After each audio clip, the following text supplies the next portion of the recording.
Hello everyone, कैसे हैं? मस्त हैं, स्वस्थ हैं और अपनी पढ़ाई जबरदस्त तरीके से कर रहे हैं, ये हम आशा करते हैं। और अपना बताइए, पढ़ाई लिखाई कैसा चल रहा है? मस्त चल रहा है। आज हम लोग जो पढ़ने वाले हैं, आप लोग का जो संस्कृत का तीसरा चैप्टर है अलस का था, आज उसका पूरा सारांश पढ़ लेंगे।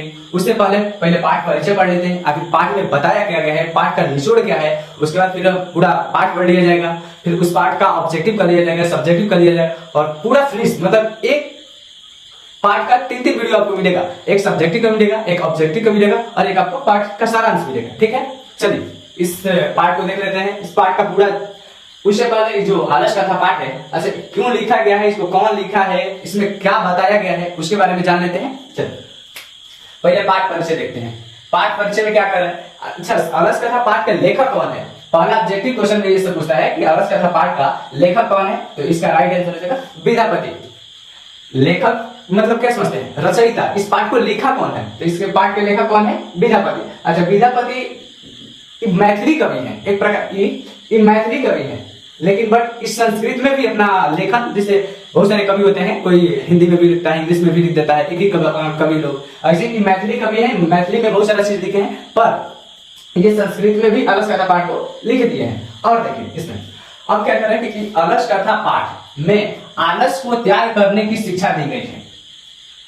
उससे पहले ये जो अलस कथा पाठ है, ये अलस कथा पाठ ये कहां से लिया गया है? ये अलस कथा पाठ कहां से लिया गया है? तो ये पुरुष परीक्षा कथा ग्रंथ है। पुरुष परीक्षा कथा ग्रंथ है। आपसे पूछेगा कि अलस कथा पाठ कहां से लिया गया है, तो आपको राइट आंसर करना है पुरुष परीक्षा कथा ग्रंथ से। ठीक है, इस पुरुष परीक्षा कथा ग्रंथ में क्या बताया गया है, इसको समझिए। मानव के गुण तथा दोष पर प्रकाश डाला गया है। आखिर मानव के अंदर क्या क्या गुण है, क्या क्या दोष है, उस सब चीज का इसमें बताया गया है पुरुष परीक्षा कथा ग्रंथ में। आपको दोष से निवारण, मतलब दोष से छुटकारा कैसे पा सकते हैं, उसके बारे में भी बताया गया है पुरुष परीक्षा कथा ग्रंथ में।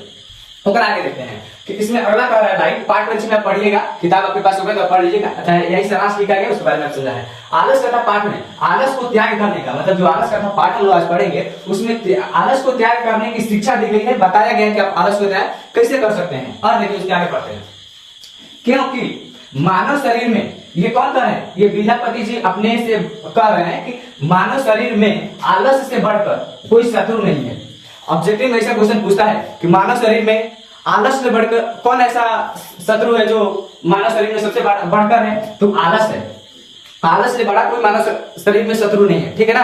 अगला देखते हैं, अगला कहते हैं उसे लोग, जिस इंसान के अंदर आलस समझ जाता है वो एकदम आलसी हो जाता है, वो किसी प्रकार का काम करने में अच्छा ही नहीं लगता है। कोई काम करेगा एकदम पूरा अधूरी सा काम करेगा, क्योंकि उसको काम करने में मजा ही नहीं आएगा। जिसके अंदर आलस मचेगा, उसी आलस का था कैसे आप आलस को त्याग कर सकते हैं, कैसे इंसान के अंदर आलस भरा रहता है। अगर इस चीज के बारे में विशेष जानकारी चाहिए तो आपको पुरुष परीक्षा कथा ग्रंथ पढ़ना पड़ेगा, पर हम लोग के 10 क्लास में वो नहीं है। हम लोग के बारे में एक झांसा दिया गया है, एक आलस कथा और 4 आलसियों के, बहुत मजेदार चैप्टर है, 4 आलसियों के बारे में बताया गया और आप पढ़िएगा, पढ़ाएंगे तो हंसी भी आएगा, बहुत मस्त है। और आगे देखते हैं, क्योंकि जिस इंसान के अंदर आलस समा जाता है उस इंसान को लोग हे दृष्टि से, हे दृष्टि का मतलब होता है नीच दृष्टि से लोग देखने लगते हैं। जिस इंसान के अंदर अगर आलस समा गया, वो आलसी बन गया, तो उसे लोग इंसान हे दृष्टि से देखते हैं, नीच दृष्टि से देखने लगते हैं। और आगे वैसे लोगों से मित्र भी मुंह मोड़ लेते हैं। और जिस इंसान के अंदर अगर आलस समा गया, वो इंसान आलसी बन गया, उसको कोई काम करने में मजा ही नहीं आ रहा है, तो उससे पहला तो लोग के जितना भी रिश्तेदार है वो सब भी दूर रह जाएंगे। फिर आपसे कोई दोस्ती नहीं करेगा, क्योंकि आप कोई काम के नहीं रहेंगे, बस खाइएगा, सोइएगा, इधर उधर बैठिएगा, तो फिर आलस समा जाएगा, कोई काम करने का मन ही नहीं करेगा। हाँ, आलसी लोग कठिन काम कर सकते हैं, कौन? भूखे रह सकते हैं, पर कोई प्रकार का परिश्रम करना नहीं चाहते। आलसी लोग भूखे बैठे रह जाएंगे, खाना नहीं मांगेंगे, खाना बना नहीं सकते हैं, पर भूखे रहना पसंद करते हैं, पर कोई प्रकार का परिश्रम करना नहीं। अब वहां से उठकर खाना बना सकता है तो बना लेगा तो खा लेगा, लेकिन खाना बनाना ये सब परिश्रम करना नहीं चाहता है, सिर्फ उसको आलसी की तरफ बैठे रहना है। तो वैसे लोगों से मित्र भी, जो खासकर अपना मित्र होता है जो हमेशा साथ देता है, वो वैसे लोग से मित्र भी मुंह मोड़ लेता है। तो आप उठिए, जगिए और आप अपने आलसी जितना मन में वाला है शरीर में, इसको त्यागिए। और आगे देखते हैं अगला एपिसोड। चलिए अभी हम लोग पाठ परिचय देख लिए, ये अलस कथा पाठ का जो पाठ परिचय था उसको पूरा हम लोग देख लिए। उसके बाद आते हैं इस पाठ का।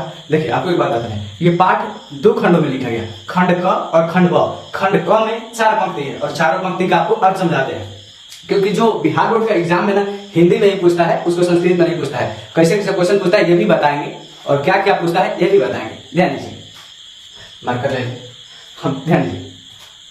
खंड क के पहला देखिएगा ए, तो उसमें क्या लिखा है? मिथिला में एक वीरेश्वर नाम का व्यक्ति रहता था। मिथिला में एक वीरेश्वर नाम का मंत्री रहा करता था। मिथिला याद रखिएगा, मिथिला जो माँ सीता जी का था गांव, वही मिथिला। मिथिला में एक वीरेश्वर नाम का मंत्री रहा करता था। ठीक है, यहाँ तक। मिथिला का एक राजा थे, वहां पे हर राजा में एक मंत्री हुआ करते हैं। उस राजा में एक मंत्री थे, मंत्री का क्या नाम था? तो नाम था उनका वीरेश्वर। तो क्वेश्चन पूछता है वीरेश्वर क्या था, तो आपको बोलना है एक मंत्री था। मंत्री कौन था? तो वीरेश्वर था। समझ आया? अगर आगे बढ़ते हैं, वह स्वभाव से दानी और दयावान था। कहने का मतलब ये है कि जो वीरेश्वर था उस स्वभाव से दानी और दयावान भी था। मतलब कोई चीज अपना जो धन दौलत था उसको दान भी करता था। वो किसी को देखता था कठिनाइयों में तो उसके अंदर दया आ जाती थी। वही कह रहा है। अगर आगे बढ़ते हैं, वह आलसियों को भी अन्न वस्त्र देता था। जैसे किसी इंसान को देखा कि कोई किसी का तबीयत खराब है तो उसमें उसका दया देता था, या फिर कोई किसी को देखा कि वो अनाथ लड़का है, अनाथ है, तो उस पर भी उसको दया देता था। और सही उसको एक और चीज पे दया आता था। किस पे? तो उसको आलसियों पे दया देता था। वो आलसियों पे, मतलब आलसी लोग काम तो करना चाहते नहीं, उन लोगों को देखकर उसको दया देता था। और दया देता था तो काम करता था। क्या काम करता था? कि अन्न और वस्त्र, अन्न मतलब भोजन और वस्त्र मतलब कपड़ा, उसको दे दिया करता था। उसका बी नंबर पे पढ़ते हैं, बी नंबर पंक्ति लिखा है। एक नंबर खत्म हो गया ना, बी नंबर पंक्ति लिखा है। सारे आलस्यों एवं संकटग्रस्तों का मुख्य सिद्धांत भूखे रहना है, इच्छा है। कहने का मतलब है कि सारे आलसी, जितना भी आलसी है और जो संकटग्रस्त है, जो संकट से फंसे हुए हैं, उन लोगों का एक मुख्य सिद्धांत होता है भूखे रहना पसंद है, लेकिन कोई प्रकार का परिश्रम करना पसंद नहीं होता उन लोगों को। वही कह रहा है कि आलसी लोगों को भूखे रहना, उन लोग का मुख्य सिद्धांत होता है भूखे रह जाएंगे। संकटग्रस्त मतलब हम संकट में फंसे हैं और फिर भी मेहनत नहीं कर रहे हैं बाहर निकलने के लिए, तो वैसे वैसे लोग, और आलसी लोगों को कहना ही नहीं कितना लोग रहते हैं, तो वैसे वैसे लोगों का एक सिद्धांत बना रहता है, सिर्फ एक ही सिद्धांत। कैसा? भूखे रहना लोग पसंद करता है, रह जाता है, लेकिन किसी तरह का प्रयास करना नहीं चाहता है लोग। हम मान लीजिए, हम जब कुछ संकट में फंसे हैं तब मेहनत कौन करेगा? हम करेंगे, तभी तो संकट से बाहर निकलेंगे। लेकिन वैसे वैसे लोग जो आलसी होते हैं, जो संकटों से फंसे होते हैं, लेकिन वो लोग मेहनत नहीं करना चाहते हैं, उन लोगों को सिर्फ लगता है कि अपना पेट जिया लें, वही काफी है। तो वैसे वैसे लोगों को कहना है कि उन लोगों का एक सिद्धांत होता है कि लोग भूखे रहना पसंद करता है, लेकिन किसी प्रकार का प्रयास करना पसंद नहीं करता है। वो आगे बढ़ते हैं, अर्थात आलसी एवं कर्म अकर्म, मतलब कोई कर्म नहीं कर रहा है वो अकर्म बोलते हैं। भूखे रहना तो पसंद करते हैं, भूखे रहना वैसे लोग पसंद करते हैं, किंतु किसी प्रकार का परिश्रम करना पसंद लोग नहीं करते हैं। इसका बी नंबर का एकदम सिंपल बता रहे हैं। कहने का इसका मतलब ये है कि आलसी और संकटग्रस्त लोगों का एक सिद्धांत बन जाता है कि हम भूखे रहना पसंद करेंगे पर किसी प्रकार का मेहनत करना पसंद नहीं करेंगे। बी नंबर कह रहा है। और ए नंबर क्या कहा था? ए नंबर कह रहा था कि मिथिला में एक राजा मंत्री रहा करता था। मिथिला के राज में एक मंत्री रहा करता था, उसका नाम क्या था? तो उसका नाम वीरेश्वर था। उसका वो एक प्रकार का दयावान व्यक्ति था, मतलब किसी को देखता था उसको दया देता था, या फिर दान भी करता था। किसी वो क्या करता था कि किसी अनाथ को देखा तो अनाथ के ऊपर उसको दया देते थे, तो उसको कुछ पैसा दे देता था, या फिर किसी बीमार आदमी को देख ले तो उसको दवा देके करा देता था। तो उस दयावान व्यक्ति था। पहला में कह रहा है ए नंबर पंक्ति में। बी नंबर पंक्ति में कहा कि आलसी और जो संकटग्रस्त लोग होते हैं वो लोग मेहनत करना नहीं चाहते हैं। उन लोगों का एक ही सिद्धांत होता है कि बस हम भूखे रहना पसंद करेंगे पर किसी प्रकार का मेहनत करना नहीं करेंगे। ठीक है, ये दो को समझ में आ गया?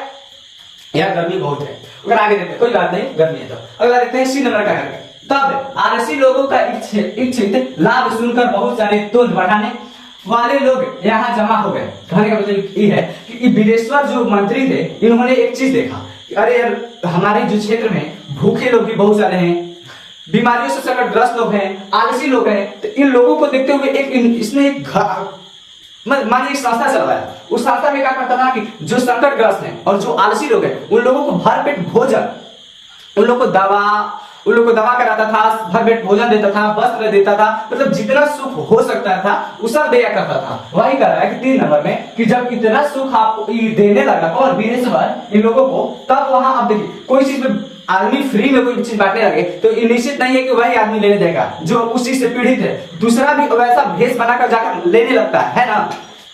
पकड़ आगे देते हैं, वही कह रहा है सी नंबर में कि तभी आलसी लोगों का इच्छा, मतलब आलसी लोगों का हर इच्छा पूरा होने लगा सॉरी उन लोगों की मिलने लगा, इच्छा में हर चीज लाभ मिलने लगा। इस सबको सुनकर बहुत सारे तुल्य बढ़ाने वाले मतलब भर पेट खाने वाले, पेट खाकर बढ़ाने वाले, समझ रहे ना, तुल्य बढ़ाने वाले बढ़ाने वाले यहाँ जमा होने लगे, मतलब उस संस्था में जाकर लोग इकट्ठा होने लगे। वैसे वैसे लोग जिनको कोई प्रकार के कमी नहीं था, फिर भी लोग अपना भेष बदल बदल के जाकर करने लगे।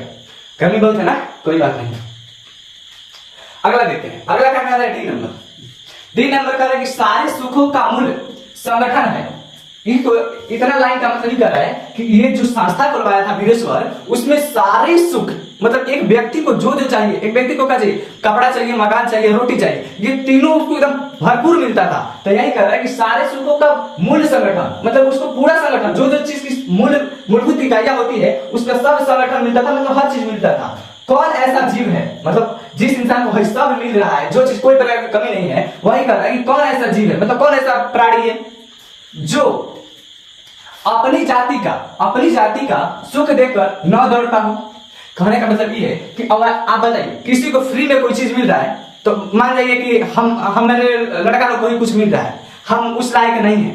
मान लीजिए जो गरीब लड़का है उन लोग को सरकार कुछ बांट रही है, मेरे पास उसकी कमी नहीं है, मेरे पास हर चीज है, फिर भी मेरे अंदर लालच बढ़ेगा, अरे यार सबको मिल रहा है, हमको भी मिल जाता। अब हम भी उस भेष में जाएंगे, वहां पे बात करेंगे, लेंगे। तो वही यहाँ कह रहा है कि जहां सभी मूल संगठन, मतलब मूलभूत जो चीज की जरूरत है सब चीज लेता है, वही कह रहा है कि ऐसा कोई जीव नहीं है जो अपनी जाति का सुख देखकर न दौड़ता हो, अर्थात सब कोई मुफ्त में मिल रहे सुख को देखकर आकृष्ट होता है, मतलब उसको आकर्षित होता है। कहने का मतलब ये कि अगर कोई चीज फ्री में मिल रहा, जिसे हम लोग एक बात बताते हैं, जैसे मान लीजिए शादी में गए तो अब वहां पे क्या होता है, शादी में तो पैसा देकर खाता नहीं है, फ्री में मिलता है, तो हम सब लोग अपना जो जितना खाना रहता है खा लेता है। उसके बाद में कोनो दोस्त आया तो बोला कि चल भाई फिर से खाते हैं, तो ले गया, मान लीजिए दूल्हा का भाई आया, फिर गए दूध को रसगुल्ला मार लिया, उसके बाद फिर आ गया, फिर दूसरा का दूल्हा का भाई आ गया, वो भी कहा चल भाई खा लेते हैं फिर से दूध को खा लिए जाके। मतलब जहां फ्री में मिल रहा है वो जब हम दौड़ के जीवे करेंगे। वही कह रहा है कि वैसा कोई जीव नहीं है, वैसा कोई प्राणी नहीं है जो मुफ्त में मिल रहे सुखों को देखकर आकर्षित नहीं होता हो, मतलब जाता नहीं हो। ये जो है ये खंड क का है, मतलब पहला खंड का है। अब दूसरा खंड ब में क्या कह रहा है उसको भी आपको दिखाते हैं। अच्छा ये समझ में आया कि नहीं, आप ही बताइए, ये जितना समझा है ये समझ में आया कि नहीं? अगर समझ में आ गया है तो आप मेरे चैनल को सब्सक्राइब भी कर लीजिए और वीडियो को लाइक करना नहीं भूलिए, क्योंकि आप देख रहे हैं कितना गर्मी है, फिर भी आप लोग वीडियो बना रहे हैं। अभी लगभग 11 प्लस हो रहा है, रात बजे हो रहा है, फिर भी आप लोग के लिए वीडियो बना रहे हैं। तो अगर आपको ये वीडियो सच में अच्छा लग रहा है तो आप मेरे चैनल को सब्सक्राइब भी कर दीजिए और वीडियो को लाइक करना नहीं। हाँ, ये सब्सक्राइब करना, लाइक करना, ये तो सब लोग बोलता है, ये आप पे निर्भर करता है, आप करिएगा चाहे नहीं करिएगा। पर एक काम करना होगा, मेरे मेहनत को देखते हुए आपको एक काम करना होगा कि ये कम से कम 2 लोगों के पास आपको शेयर करना पड़ेगा ये, ठीक है? चलिए अगला स्लाइड देखते हैं, खंड ब। चलिए देखते हैं। अच्छा आपको थोड़ा सा इधर वाला नहीं दिखता होगा ना, क्योंकि इधर लाइटिंग का व्यवस्था है, इसलिए थोड़ा सी आप लोगों को दिखाई नहीं देता हो। कोई बात नहीं, हम समझाने का पूरा प्रयास करेंगे, बता देंगे क्या क्या लिखे हैं, थोड़ा लाइटिंग से नहीं दिख रहा है। चलिए अच्छा खंड क का देख लिए थे, अब खंड ब का देखना है, खंड ब का देखना है, क्योंकि बताया है कि जो अलग का पार्ट है ये 2 खंडों में बटा हुआ है, खंड क और खंड ब। खंड क का आपको चारों समझा दिए हैं, ए बी सी डी करके। अब खंड ब में 2 है, ए है बी है। ए को पहले समझ लेते हैं कि ए थोड़ा सी बड़ा है और बी थोड़ा सा छोटा है, उसको फिर एक बार अगला स्लाइड में समझा देंगे। देखिए क्या कर रहा है, खंड ब के ए कह रहा है कि बाद में आलस्यों का सुख देखकर ध्रुत भी बनावटी आलस्य दिखाकर भोजन कर देते। कहने का मतलब ये है कि बाद में जब सब सुख मिलने लगा आलसी लोगों को, संकटग्रस्त लोगों को, तो उस समय बाद में आलस्यों के सुख देखकर, उन लोगों की जो सुख था उस सबको देखकर ध्रुत भी बनावटी आलस करके, ध्रुत का मतलब होता है जो बनावटी आलस करके आते हैं, मतलब ढोंगी, एक प्रकार का कह सकते हैं ढोंगी बन के बनावटी आलस का दिखा कर आदमी कोई चीज को दिखावा नहीं करके जाता है। तो उन लोग वास्तव में आलसी था नहीं, बस सुख को पाने के लिए ध्रुत बनकर, मतलब ढोंगी बनकर, आलस बनकर भोजन प्राप्त करने लगा, मतलब वहां के जितना भी सुख था सबको ग्रहण करने लगा। इसी बीच आलसियों पर अधिक खर्च देखकर उन्हें योग्य पुरुष द्वारा सलाह दी गई। यहां तक समझते हैं। कहने का मतलब है कि जब अब मान लीजिए कि हम 100 आलसियों को रखे हैं, ठीक है, हम मेरा टारगेट है कि 100 आलसियों को हमको खिला देना है, और धीरे धीरे जितना भी आसपास का लोग हैं धीरे धीरे बनावटी आलसी बनकर, यानी ध्रुत बनकर, ढोंगी बनकर के आके धीरे धीरे बढ़ते गए, बढ़ते मान लीजिए कि 150 हो गए, 100 को हम टारगेट बनाए थे खिलाने के लिए, लेकिन 150 हो गए, तो 150 हो गए तो 150 का खर्चा बढ़ेगा ना जी। तो उसी कह रहा है कि जब ये देखकर जब ढोंगी लोग धूर्त लोग इसमें भरने लगे तो उसमें खर्चा ज्यादा आने लगा। उस खर्चा को देखते हुए एक योग पुरुष ने सलाह दी। अब क्या सलाह दी, अब सुनिए। उस सलाह पर विचार किया गया, एक सलाह दिया, आपको पता चल जाएगा पूरा पढ़ा देंगे तो क्या सलाह दिया था। उस जो सलाह दी योग पुरुष ने, उस पर इस पे विचार किया गया और विचार करके क्या अगला कदम उठाया गया, सुनिए कि बुद्धि से हीन पर दया करके स्वामी केवल आलसियों को वस्तुएं दी जाती है। कहने का मतलब यहां तक आपको समझा रहे हैं। कहने का इसका मतलब ये है कि बुद्धि से हीन, जिसके पास विवेक नहीं है, उसको किसके द्वारा, स्वामी यानी वीरेश्वर के द्वारा सिर्फ भोजन दिया जाता है। जो काम कोई करना नहीं चाहते हैं, आलसी है, जो बुद्धि से हीन है, उनके पास, अच्छा बुद्धि से हीन है तभी तो आलसी बने हुए हैं। अरे बुद्धि से अच्छा होते तो आलसी तो होते नहीं। तो उन लोगों को ही सिर्फ स्वामी भोजन देना चाहते हैं, मतलब वीरेश्वर जी भोजन देना चाहते हैं। परंतु आगे देखिए दी जाती है आगे, कपट से आलस्यहीन, कपट से आलसहीन, आलसहीन का मतलब होता है आलसी नहीं, कपट से आलसहीन भी वस्तुएं पाते हैं। इतना तक समझाते हैं। यहां से कपट से मतलब छल से, अग्नि होता है आदमी किसी के साथ छल कर देता है, तो यहाँ पे बनावटी बन के जा रहा है, मतलब एक प्रकार के छल कर रहे हैं। तो भाई कह रहा है कि कपट से आलसहीन मतलब आलसी तो नहीं है, पर कपट से मतलब बढ़कर वस्तुएं पाते हैं, मतलब जो सुख मिलता है उसको पा लेते हैं। यह हमारा आलस्य है, मतलब ये जो योग पुरुष है वो कह रहा है कि ये तो मेरा आलस्य है, मतलब ये जो हम लोग का संस्था है ये आलसियों के लिए बना है। करागे समझते हैं। इसीलिए उन आलस्यहीनों की जांच की जाए। कहने का मतलब कि ये जो योग पुरुष है वो कह रहा है कि जो आलस्यहीन है, मतलब आलसी नहीं है, वो भी कपट से भोजन प्राप्त कर ले रहा है, लेकिन उसके लिए हम लोग को ऐसे कैसे देंगे, जो आलस्य है उसी को दे देंगे। हम ऐसे खिलाना चालू कर देंगे तो पता चलेगा कि कुल धन संपत्ति सब खत्म हो जाएगा, बहुत सारे लोग जुट जाएंगे। जो आलस्य नहीं है वो भी दवाई कह रहा है कि हम लोग को इस सबकी जांच करना चाहिए, कौन इसमें आलसी है और कौन आलसी नहीं है। तो देखिए अगला कैसे जांच किया जा रहा है, जांच की जाए।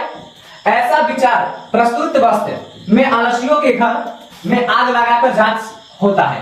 कहने का मतलब यहाँ तक ये है कि जब ऐसा विचार योग पुरुष के द्वारा दिया गया, ऐसा विचार योग पुरुष के द्वारा जब दिया गया तो विचार में बताया गया, अगर आपको वीरेश्वर जी को बताया गया, अगर आपको इसमें आलसियों की जांच करना है कि कौन इसमें वास्तव में आलसी है और कौन वास्तव में आलसी नहीं है, मतलब एक ध्रुत है एक वास्तव में आलसी है, उसकी जांच करना है तो एक काम करना पड़ेगा। काम ये है कि आपको जो आलसशाला है जिसमें आलसी लोग रहते हैं उसमें आग लगाना पड़ेगा। समझते हैं, देखिए यहाँ तब घर में आग लगाकर जांच की जाती है। यहाँ समझिए, तब घर में आग फैली हुई देखकर सभी ध्रुत मतलब बनावटी ढोंगी भाग गए।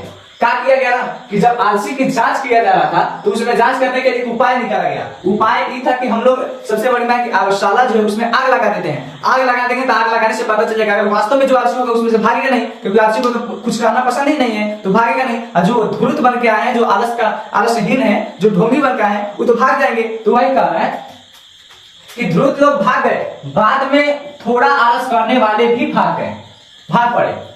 थोड़ा आलस माने उसमें तो एक तब पूरा आलसी होता है, एक आलसी नहीं ढोंगी बन के आता है, एक होता है थोड़ा बहुत आलसी होता है पर उतना आलसी नहीं होता है। तो एक तो जो ध्रुत बन के आए थे, ढोंगी बन के आए थे, उनको तो जैसे ही उस आलसशाला में आग लगाया गया वो लोग तो भाग गए, पर जो थोड़ा थोड़ा मतलब आलसी करते थे वो लोग भी धीरे धीरे घसक गए उसमें से। परंतु अब मजा आने वाला है, देखिए अब क्या हो रहा है, थोड़ा आलसी करने वाले भी भाग पड़े, लेकिन वहां 4 सोए रहे। यही चालू महान है, लेकिन वहां 4 सोए रहे, आपस में बात करते हैं। उसमें 4 गो रह गया, बाकी सब तो भाग गया, बस उस आलसशाला में 4 गो रह गया। वो चारों और भाग नहीं रहा है, आग लगा तो सब लोग भाग जाएगा, हम भी भाग जाएंगे, आप भी भाग जाइएगा, है ना। अब तो आलसी है नहीं ना आप भी भाग जाएगा, हम भी भाग जाएंगे। लेकिन उसमें से 4 गो सोए रह गए। अब देखिए वो भी 4 गो सोए हैं, ऐसा नहीं कि भागने का तैयारी कर रहे हैं, फिर कोई भागने का जगह नहीं है, भागने का जगह भी है, पर उन लोग इतना इस कदर तक आलसी है, वो आप इसमें समझ जाइएगा। कह रहा है कि उन 4 आपस में बात कर रहे हैं। पहिलका क्या बोल रहा है, एक ने क्या कहा, वस्त्राच्छादित का मतलब होता है वस्त्र ओढ़े हुए, और उतना उसके पास तो नहीं है कि आग लगल है कि ऐसे मतलब जो ओढ़ के सोए हैं उसको निकाल कर बोले। वस्त्र मतलब चेहरे पे वस्त्र डालते हुए मुख से कहा, क्या कहा, अरे यार शोरगुल कैसा। एक बात बताइए, कोई घर में आग लगता है तो आदमी का शोरगुल करता है कि नहीं, बचावा ही करा होगा, पानी लावा ही नहीं जा फायर बोला आदमी शोरगुल करता है। तो एक ने क्या कर चार दूसरा था, उसमें एक कह रहा है अरे यह शोरगुल कैसा। अब दूसरा ने क्या कहा, अरे एगो बोला तो चुप रहेगा नहीं, सब पर पैसा बोलेगा। तो एक दूसरा ने कहा लगता है इस घर में आग लगी हुई है।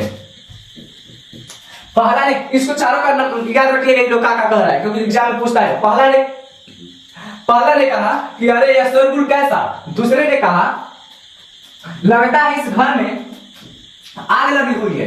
पहला ने कहा ये शोरगुल कैसा, दूसरा ने कहा कि लगता है इस घर में आग लगी हुई है। अब देखिए तीसरे ने कहा, अब तीसरा क्या कह रहा है, कोई धार्मिक भी है, कोई भी वैसा धार्मिक है नहीं जो हमें अभी भीगे हुए आसनों से हमें ढक दे। कहने का तीसरा का मतलब ये है कि कोई ऐसा धार्मिक व्यक्ति है यहाँ पे जो भीगे हुए आसन मतलब भीगे हुए कपड़ा से हम या फिर भीगे हुए चटाई से हम लोग को ढक सके। सबसे बड़ा आलसी हम मेरे नजर में यही लगता है, तीसरे नंबर वाला। उतना बड़ा आग वाला है उसमें धार्मिक आदमी को खोज रहे हैं। तीसरा कह रहा है कि वैसा कोई धार्मिक है जो हमारे ऊपर भीगे हुए आसन मतलब भीगे हुए कपड़ा डाल सके। अब चौथा का कह रहा है, चौथा सबसे ज्यादा मजेदार है। अब कहा है भीगे हुए आसन डाल दे। चौथा ने कहा, अब चौथा ने क्या कहा है, अरे बचाल। अरे बचाल का मतलब होता है, बचाल मतलब क्या होता है, अधिक बोलने वाला। इन लोगों का अरे ज्यादा बोलने वाला सब, कितना बात करते हो, कितना बात करते हो। ये सब तो आलसी है, ये तीनों आलसी है, लेकिन एक चौथा सबसे महा आलसी है। कह रहे अरे बचाल मतलब अरे ज्यादा बोलने वाले, कितना बात करते हो, चुप क्यों नहीं रहते। हे भगवान ऐसा आलसी कोई घर मत दिया, चुप क्यों नहीं रहते हो। तब चारों की आपसी बात को सुनकर, अरे चारों जब घर में बात कर रहा था तो बाहर आदमी जो खड़ा था सब सुन रहा था, योग पुरुष क्या करे कि तब चारों की आपसी बात को सुनकर और उसके ऊपर फैली हुई आग को देखकर, उसके ऊपर फैली हुई आग को देखकर, खाने का मतलब ये कि जैसे जैसे हम आग लगा दिए आगशाला में आग लगा दी तो धीरे धीरे फैलेगा और धीरे धीरे फैलेगा तो जो उसमें है उसमें तो जल जाएगा। जो एकदम धुरंत बन गया तो भाग गए, थोड़ा वो जो आलसी कर भी रहे थे वो भी तनकी देर के बाद भाग गए। उसके बाद जो चारों बचल था वो चारों को तो बचाना है ना। तो एक योग पुरुष ने देखा कि अरे भाई ये लोग तो धीरे धीरे आग बढ़ते जा रहा है, ये चारों को भाग ही नहीं रहा, ये लोग तो इसी में जल जाएगा। देखकर योग पुरुष मृत्यु होने के भय से, मतलब लोग पे आग लग जाए, आग गिर जाए तो लोग मृत्यु हो जाएगा, अरे जिसके आग लग जाएगा मर जाएगा ना। तो उसी के योग पुरुष ने मृत्यु होने के भय से, मतलब उन लोग की मृत्यु ना हो जाए उसके डर से चारों आलसियों को बाल पकड़कर खींचते हुए बाहर निकाला गया। चारों को बातचीत एक बाहर व्यक्ति खड़ा होकर सुन रहा था और पता चला गर्मी बहुत है यार, इतना गर्मी मत पूछो, पर कोई बात नहीं, हम लोग को तो मेहनत करना है क्योंकि हमको तो 10th क्लास में अच्छा नंबर लाना है। गर्मियां आती रहेगी जाती रहेगी, बरसातें आती रहेगी जाती रहेगी, जाड़ा आती रहेगा जाते रहेगा, उससे कोई मतलब नहीं, पर हम लोग को कठिन परिश्रम करना है। कह रहा है कि उन लोग को बालों को पकड़ते हुए अंदर से खींचते हुए बाहर लेकर आया कौन, एक योग पुरुष ने, और निकाला गया। और उन लोगों की प्रतिक्रिया देखते हुए, इन लोगों की चारों आलसियों की प्रतिक्रिया देखते हुए, नीचे वाला दिख रहा है, चारों को प्रतिक्रिया देखते हुए उन्हें इस प्रकार देखकर योग पुरुष द्वारा कहा गया। अब क्या कहा गया उसको आपको अगला स्लाइड में बताते हैं। अच्छा इतना बताइए, ये वाला समझ में आया कि नहीं, इस इतना समझाए, इस समझ में आया कि नहीं। ये बस इतना कह रहा है, खंडवा पे थोड़ा सा बताना है कि जब आलसी लोग को विनेश्वर के द्वारा भोजन हर प्रकार का सुख देने लगे लोग, तो उस समय उसके बाद बहुत सारे लोग बनावटी बनके ध्रुव बनके आने लगे, आकर उसमें उसका लाभ उठाने लगे। इसकी जांच करने के लिए एक योग पुरुष द्वारा विचार निकाला गया, सलाह दिया गया कि अगर आपको वास्तव में आलसियों की जांच करना है तो आपको सबसे पहले आलसशाला में आग लगा दीजिए। आग लगा दीजिएगा तो जो ध्रुत लोग हैं, जो बनावटी बन गए हैं, वो लोग भाग जाएंगे, जो थोड़ा बहुत करते हैं वो भी भाग जाएंगे, और जो मेन मतलब वास्तव में जो आलसी है पूरा जाएगा। अब वास्तव आलसी को आप देखें, चारों आलसी ना, चारों की वार्तालाप आपको याद रखना है क्योंकि वार्तालाप पूछता है, ठीक है।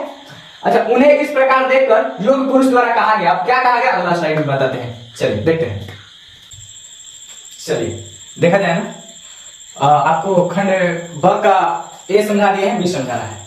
देखिए बी क्या कह रहे हैं, स्त्रियों का रक्षक पति होता है, बच्चों का रक्षक मां होती है, लेकिन आलसियों का रक्षक दैवान पुरुष के अतिरिक्त संसार में कोई नहीं होता।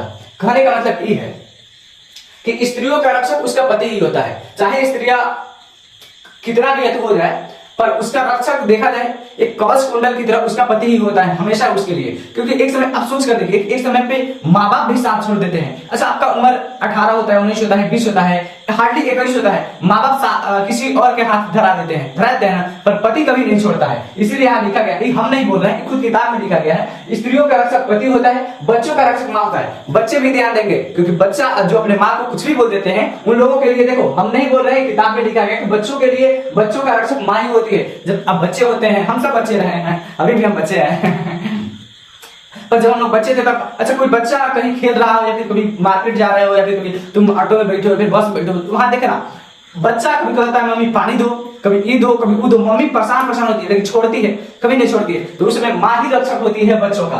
और एक और कहा है कि लेकिन आलसियों का रक्षक फिर कौन होगा? आलसी तो बड़े बड़े होता है, सब आलसी में तो आदमी बड़े बड़े हो जाता है ना, तो उन लोगों का फिर रक्षक कौन है? तो उन लोगों का रक्षक एक दयावान व्यक्ति होता है, मतलब जिसके अंदर दया होती है। तो अल्लाह को देखकर यार वो पीड़ित है तो उसको आदमी दया कर देता है, उसका हेल्प कर देता है। तो वही कह रहा है कि आलसियों का रक्षक दयावान व्यक्ति ही हो सकता है, स्त्रियों का रक्षक पति होता है, बच्चों के रक्षक माँ। ऑब्जेक्टिव पूछता है स्त्रियों का रक्षक कौन है होता है, तो आपको मानना है ऑब्जेक्टिव पति होता है। बच्चों का रक्षक कौन होती है? माँ होती है। माँ के लिए क्या करना है ना, हमने एक मोटिवेशनल शायरी भी बोला है, शॉर्ट है, आप देख लीजिएगा, अच्छा है। लेकिन अब पूछ लेगा आलसियों का रक्षक कौन रहता है, तो दैवान व्यक्ति होता है। अगर आपको सिंघानिया ऑनलाइन क्लास के व्हाट्सएप ग्रुप से जुड़ना है, जिसपे हम लोग पीडीएफ देते हैं, तो आप इस नंबर पे 7372002990 है, इस पे आप हाई करके, व्हाट्सएप नंबर है, आप इस पे हाई करके भेज दीजिएगा, हम आपको ग्रुप में जोड़ देंगे। फिर आप हर चैप्टर का, जैसे इसका पढ़ाई हुआ आलस कथा, तो आलस कथा का आपको पीडीएफ मिल जाएगा। ऐसे पीडीएफ हिंदी वाला भी बन गया, इसका भी बन गया है, पीडीएफ ऑलरेडी सबका बन गया। अगर आपको चाहिए तो आप इस नंबर पे, देखो यार आपको बता दें फ्री में पढ़ा रहे हैं यार, सब्सक्राइब कर लिया करो, वीडियो को लाइक कर दो। और सब्सक्राइब और लाइक करना वो आपके ऊपर निर्भर करता है, पर 2 बच्चों के पास शेयर करना ये आपकी जिम्मेवारी बनता है। क्योंकि अभी आपको बता नहीं सकते कितना रात हो रहा है, पर आप अभी देखेंगे तो कैमरा चल रहा है तो पीछे देखें, पर हमको अंदाजा है कि 12 से कम नहीं होता है। इतना रात में जग के आपके लिए मेहनत कर रहे हैं, तो आप भी बस थोड़ा सा, आपका सब्सक्राइब करने से कुछ भी नहीं घटता है यार, पर हम लोग मोटिवेट होते हैं यार, हम लोग से स्टूडेंट लोग जुड़े हुए हैं, तो आप सब्सक्राइब करना ना भूलें। अच्छा, आपको अगला क्या चीज का वीडियो से, आप इस चीज को कमेंट में लिख दीजिएगा। अच्छा, आपको ये बढ़िया से समझ में आया कि नहीं आया, इसके बारे में भी आप कमेंट में लिख दीजिएगा, ठीक है। अच्छा, कुछ क्वेश्चन दे रहे हैं आप, इसका नहीं जो पढ़ा दिए हैं हिंदी में पढ़ाए हैं, कुछ क्वेश्चन ऑब्जेक्टिव क्वेश्चन आप जाके देख लीजिएगा, उसमें कुछ क्वेश्चन पूछ दे रहे हैं, आप उसका कमेंट में जवाब दे दीजिएगा। जैसे पहला क्वेश्चन 5 क्वेश्चन दे रहे हैं, हर वीडियो के लास्ट में 5 क्वेश्चन देंगे और उसको आपको कमेंट में लिखना है। पहला क्वेश्चन, डॉक्टर भीमराव अंबेडकर किस पाठ के रचयिता हैं? इसको आपको हमारे पठित पाठ में डॉक्टर भीमराव अंबेडकर का जन्म कब हुआ था? 2 क्वेश्चन। और दे रहे हैं क्वेश्चन, मदन किसका बेटा था? 3 क्वेश्चन। कासू का दांत किसने तोड़ा? 4 क्वेश्चन। और एक और क्वेश्चन आप मछली चक्र से दे रहे हैं, मछली को लेकर कौन भागा? इसका कमेंट आप, इसका जवाब आप कमेंट में लिखिएगा, ठीक है। जय हिंद, जय बिहार।